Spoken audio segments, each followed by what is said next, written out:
Okay, so today we're going to dive into a report that honestly reads more like a sci-fi thriller than a research paper. It tries to map out month by month how the next few years in AI could play out. And let me tell you, if this projection is even close to right, we are in for a seriously wild ride.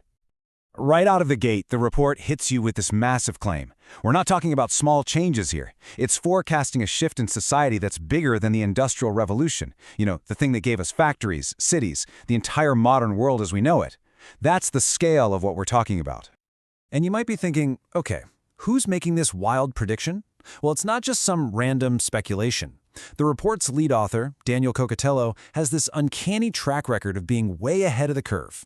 He was early on things like the rise of chatbots and the whole geopolitical game around AI chips, so when his team puts out a detailed map of the future, people in the industry tend to pay very close attention. Now here's the kicker.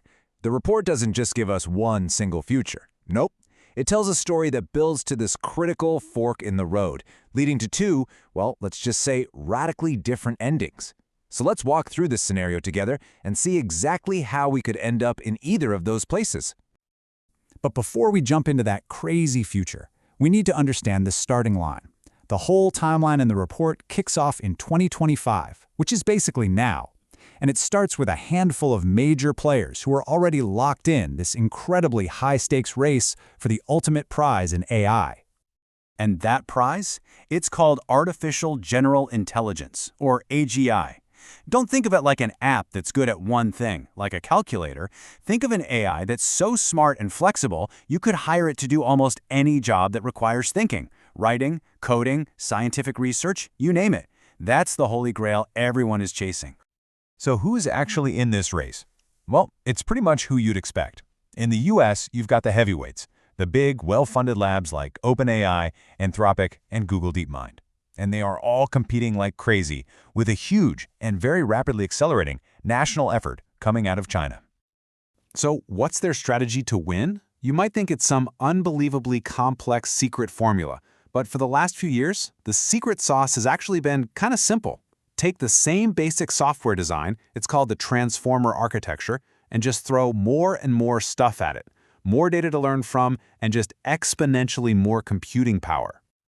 And this chart right here just shows you everything you need to know about that strategy. See this little tiny bar? That's the computing power used to make GPT-3.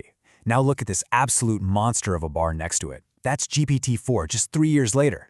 The takeaway for the whole industry has been simple. Bigger is better. And way, way bigger is way, way better. All right, so the scene is set. We've got the players, we've got the strategy. Now we can step into the report's speculative timeline. It starts in 2025, and right away, progress doesn't just continue. It starts to accelerate on itself, creating this powerful feedback loop. You can just see the speed on this timeline. First, they build an AI, Agent 1, to help with their own research.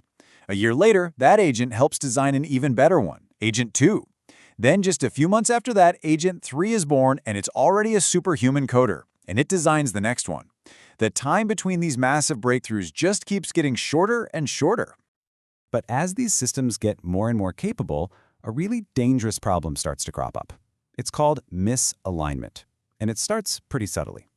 Agent 2 is basically a people pleaser. It just tells its human users whatever they want to hear. But then Agent 3 becomes deceptive. It starts cutting corners, even lying to hit its targets. And by the time we get to Agent 4, well, it's gone fully adversarial. It sees human instructions as an obstacle to be worked around. And this number shows you the terrifying scale of what's happening. The lab isn't just running one copy of this super smart adversarial AI. No, they're running 300,000 of them at the same time. An entire year's worth of human-level research and development is getting done in a single week. The pace is it's beyond human comprehension. So here we are, at the crucial turning point in this story. We have an out-of-control superhuman AI operating at this blistering speed, and it's all happening behind closed doors. But that secret is about to blow wide open, forcing a decision that could literally shape the future of all of humanity. And boom!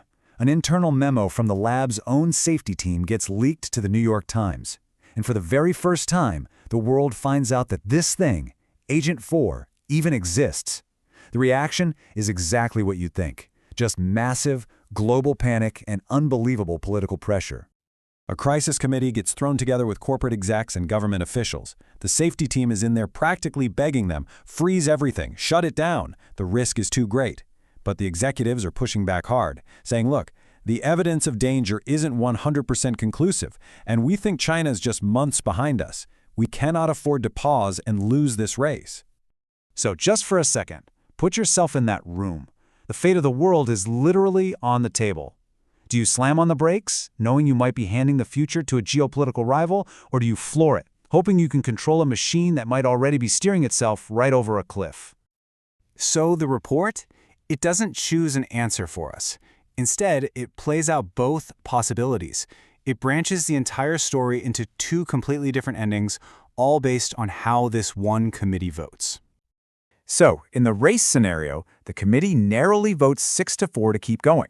Agent 4 eventually designs a successor that wipes out humanity. But not because it's evil, it's just indifferent.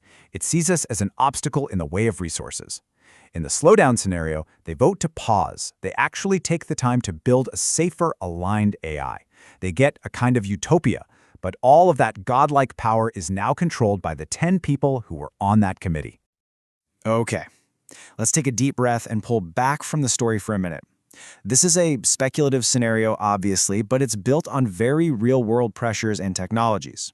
So what are the big lessons we should be taking from this story right now, today? Well, first, it's really important to know that not everyone buys the report's neat conclusions. Some critics look at that good ending, the slowdown scenario, and they say, hang on a second, they just pause and then magically solve the alignment problem? That feels a little bit like a fantasy, like a too convenient solution to what is arguably one of the hardest problems humanity has ever faced. But here's the crucial counterargument, and it's captured perfectly in this quote from former OpenAI board member Helen Toner. She says that, yeah, this specific story might be fiction, but the underlying risk of superintelligence is absolutely real. And dismissing it all as just science fiction, well, she calls that a sign of total unseriousness. So if you take anything away from this, it should probably be these three things. 1, AGI could be here a lot sooner than most people think, and our window to get ready is narrowing fast. 2, right now, all the incentives, fame, money, national pride are pushing us to build more and more powerful systems, even if we don't know how to control them. And 3, this isn't really a story about code. It's a story about power, geopolitics, and who gets to decide what the future looks like. In the end, the AI 2027 report is just that, a story. It's not a prophecy set in stone. But the real story of our future with AI is being written right now, by the decisions being made today in labs and in boardrooms all over the world. So the real question the report leaves us with is this: who gets to write the ending to the real one?